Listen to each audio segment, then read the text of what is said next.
Assalomu alaykum qadrli obunachilar, yaxshimisizlar, charchamayapsizlarmi? Bugun mana 2-kun migratsion slujbada biz. Soat 3:30. Lekin bugun ham ulgurmadik.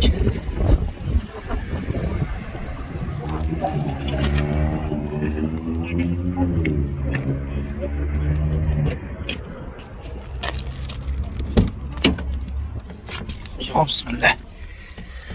Xo'p, qadrdonlar, rahmatlarni qo'yib qo'y. Kutib charchadim bugun ham. 3:30 bo'ldi, hali abid qilingan yo'q. Plus Tatariston Respublikasi Kazan shahridagi migratsiyada bo'layotgan bu tashqari tomondan qaraganda ishlarni sizlarga aytib o'taman. Xo'p, bugun 24 martda Rossiyaga kirib kelganlarda patentga topshirgani qabul qilyapti. 23-kuni kelgan aka hozir kech qolibman, keldimman dedi. O'sha kech qolding, senga o'sha shtraf deb shtraf qilyapti. Meniki 29-kun edi, kirdi chiqdi qilgandim. Esinglarda bo'lsa, Samarada 2 kun qolib ketdim-ku, hayitda bir ishlar bilan bo'lib, o'sha paytda kirdi chiqdi qilgandim. Unga ham o'sha mana 1 oy bo'lyapti. Bugun chisla necha o'sha? Xullas necha bo'lsa ham, kecha 22mi, 23mi, bugun necha xullas?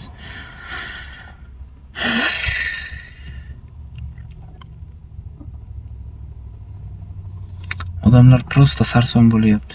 O'tib ketadi bu ham o'tib ketadi, bu kunlar ham o'tib ketadi. Chunki Rossiyada migratsiya bo'yicha islohotlar olib borilyapti, yangi ishlar qilishyapti, yangi tartiblar solishyapti, hammasini raqamli sistemaga o'tkazishyapti. O'shaning uchun hammani bitta-bitta nima qilyapti. Oddiy misol, Rossiya kirib kelganingizdan keyin sim kart olish qanaqa problema bo'lyapti. Men sim kart olganda necha kun yurdim, ko'rdilaring. MFCga borasan, SNILS olasan, uni 1 kundan keyin подтвердить qilgani yana MFCga borasan. Uni olib подтвердить qilganingdan keyin yana nima edi? Sberbankka kelasan, atdan подтвердить qiladi, undan keyin nomerini подтвердить qilasan, shuna qilib yana yugur ko'p edi. Hammani gos uslugi, ya'ni raqamli sistemaga tiqayapti Rossiya. Ne только mehnat muhojirlarini, o'zini fuqarolarini ham hammasini tiqayapti. Chunki hammani bitta ushamasa iloji bo'lmayapti-da. Endi har xil ishlar bo'lyapti-ku, endi hamma narsani ham gap deb gapirib bo'lmaydi-ku. Endi hamma narsani ochiq-ochiq aytgin keladi, odamlar o'zi Rossiyada yurganlar o'zi tushunib bilib turibdi. Oddiy misol, bizni raqamlashtirish qilib turib, migrant mehnat muhojirlarni raqamlashtirib, registratsiya bo'yicha ham ushlayapti biznikilarda. Ya'ni Rossiyaga kirib keldingiz, 90 kunda ichida, 15 kunda ichida registratsiyaga qo'yishingiz kerak. Bitta joyga qo'ydingiz, 90 kun yashadingiz, yana bitta gransiya kirdi chiqdi qilib keldingiz, yana bitta joy boshqa joyga qo'ydingiz registratsiyaga. 3-marta qilganingizda o'sha 3-marta 3-joyga qo'yganingiz uchun запрет bo'lib ketyapsiz. Misol uchun 1-marta registratsiyaga qo'yganingizda Moskvani olib gapiraylik, Moskva ko'chasi, Pushkinskiy ko'cha, Moskva shahar, Pushkinskiy ko'cha 10-uyga qo'ydingiz. Keyin 3 oydan keyin bitta gransiya qilib chiqib keldingiz. Keyin 2-marta propiska qo'ygani bordingiz, Moskva shahar, endi Lermontov ko'chasi 16-uyga qo'ydingiz. Registratsiyaga deylik, endi primer qilib aytyapman. Yana 90 kun yurdingiz, keyin 3-marta gransiya kirib chiqib keldingiz. Endi Moskovskiy ko'chasi, yana nima bor? Moskovskiy ko'chasi, Moskovskiy shahri, Moskva shahri, Rodina ko'chasi 50-uyga qo'ydingiz. ana shu 3-marta boshqa joyga registratsiya qo'yganingizda o'sha bazadan chiqmaydi. Shu bilan zapret bo'lib deport bo'lib ketasiz. Mehnat muhojirlarni shu tomonlama ushlayapti. Nima uchun deganda, bu tomonni qo'rqmay aytsa bo'laveradi. Bu narsalardan men nima deydi, baralla gapiralaman. Chunki ko'p mehnat muhojirlari jinoyat qilib qo'ysa, uni qayerdan topishni bilmayapti. Umumiy qidiruv e'lon qilib turib, keyin anchadan keyin ushalyapti-da. Misol uchun o'zini fuqarolari jinoyat qiladigan bo'lsa, endi jinoyat tomonidan olyapman. Qayerda yashashi aniq, propiskasi aniq, o'sha yerga boradi, uyiga boradi, o'sha yerda ushab ketadi. Migrant qayerdan ushaydi? O'sha propiskasi maytda o'zi Marg'ilonda yashaydi, propiskasi Eshonguzarda. Shunga o'xshagan endi propiska joyingda yashaysan deb o'sha tomondan ushayapti. Raqamli sistemaga tiqishi, ya'ni raqamli sistemani telefon raqamlari bo'yicha men aytay, telefon raqamida bitta sistemaga tiqib, nimaga biometriyadan aynan Sberbankdan o'tkazilib nima qilayotgani sababi, juda ko'pchilik Sberbank kartasini sotyapti. Misol uchun mashinliklar bor, Sberbank kartangizni soting menga deb internetdan chiqadi. Siz bo'pti deysiz, bir oyga 5 ming, 10 ming, 12 minggacha olishadi. Siz nima qilasiz? Danlilaringizni berasiz, telefon nomeringizni berasiz. U odam boshqa shaharda bo'lsa ham sizni kartangizni olib ketmaydi u odam. U odam faqat sizni предложениеңizga skachat qilib oladi. O'zini telefoniga предложениеңizni tiklab oladi. Siz ishlatmay turasiz. Может, kartangizni ham berasiz. Shu предложениеңiz orqali internetga qo'yib pul yig'adi. Kimdir mashinik, bir qiynalgan, bitta anaqa bechora yig'lagan odamning videosini olib qo'yib internetlarga tarqatib, mashinalik qilib pul yig'ib tirikchilik qiladi. Yana kimdir rozigrish qiladi, qimor o'ynatadi, anaqa kartalar o'ynatadi, shunga qo'yib ishlatadi. Yana bir eng yomoni bor nimalar, uni ba'zi bir chet elda, misol uchun tashqarida yurgan jihodiy guruhlar bor, jinoiy to'dalar bor. Ana shu to'dalarga misol uchun pul jo'natishi mumkin. Xudo ko'rsatmasa sizni kartangizdan ana shunaqa to'dalarga pul jo'natilib nima bo'lib qoladigan bo'lsa, ancha muammo bo'lib, xullas uzoq yillarga qamalib ketasiz-da.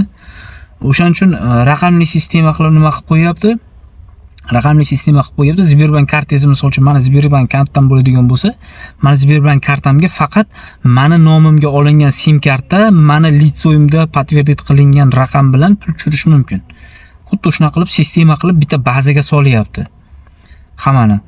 Ya'ni sizni nimangizni kimdir ishlatish uchun, Sberbank kartangizni ishlatish uchun nomerni almashtira olmaydi. Nomerni almashtirgan taqdirda ham nima qiladi? Undan keyin battan olgan biometriyadan olgan raqamingizni, yuzingiz biometriya qilganingizdan keyin raqamingizni bitta telefonda inini raqamini kirgizib qo'yasiz, uzun simdan raqamini kirgizib qo'yasiz, o'sha raqam bilan o'sha telefonda ishlaydi xolos sim karta. Yangi telefon oladigan bo'lsangiz, boshqatdan biometriyadan o'tib, boshqatdan o'sha raqamni kiritasiz, keyin yangi telefonga solib ishlatsangiz bo'laveradi sim karta. O'shuna bo'lyapti. Ya'ni sizni sim kartangizni birortasi o'g'irlab olgan taqdirda ham, olib qo'ygan taqdirda ham yo telefoningizni olib qo'ygan taqdirda ham o'zini sim kartini solib ham ishlata olmaydi. Shunaqa nimalarga endi qilyapti. Migratsiyaga keladigan bo'lsak, patent topshirmasam topshirdim, bo'lmasam ketaman. Realni charchadim, to'ydim, kerak emas. O'zim vatanimda shuncha 30 milliondan ortiq odamni boqayotgan O'zbekistonga men sig'masmidim. Onasini emsin ketaman. Harakat qilib ko'raman, 29 gacha urinib ko'raman. Bo'lsa bo'ldi, bo'lmaydigan bo'lsa shunday ketaman. O'zbekistonga borib, o'sha yerda vatanda ish qilamiz. Charchadim to'g'risi. Qandaydir o'tgan yili oktyabrdan keyin qattiq charchadim. Miyalarim qisib qo'lyapti. Asab ketyapti, tom ketyapti xullas. Hammasi shu uydan uzoq yurishdan endi. Uyingizga borsiz, bola chaqangiz kechib payt ishdan kelsiz, dada qilib bolalaringiz keladi, o'ynaysiz. Ota-onangizni kunda ko'rasiz. Ertalab ishga ketyapti, ko'rasiz.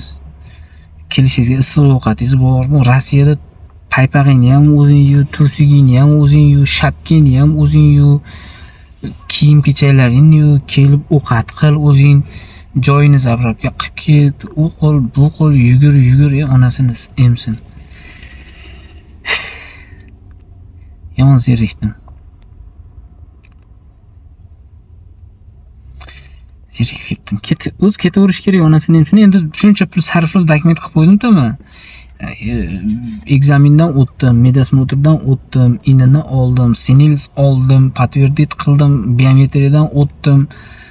registratsiya qildirdim, granitsaga 2 martadan chiqib keldim, pul sarflab, shuncha rasxod qilib qo'yib endi teskari qarab ketaversam oxiriga kelganda sabr qilaverchi 29 kelaversinchi. Tavakkal. Duo qilib turaveringlar. Xudo qaysi yo'lga boshlasa, shuni biz tanlaymiz. Xudo bizga nimani ma'qul ko'rsa, jonimiz bilan qabul qilamiz. Agar rizqimizni ko'targan bo'lsa, yelkamizni chuqur ko'rsin Rossiyani. Agar rizqimiz bor bo'ladigan bo'lsa, barakatli qilib bersin rizqimizni chetlardan. Shunaqa gaplar, o'zlaringiz ehtiyot qilinglar azizlar. Rahmat, duolarda eslab turinglar, meni ham salomat bo'lasizlar.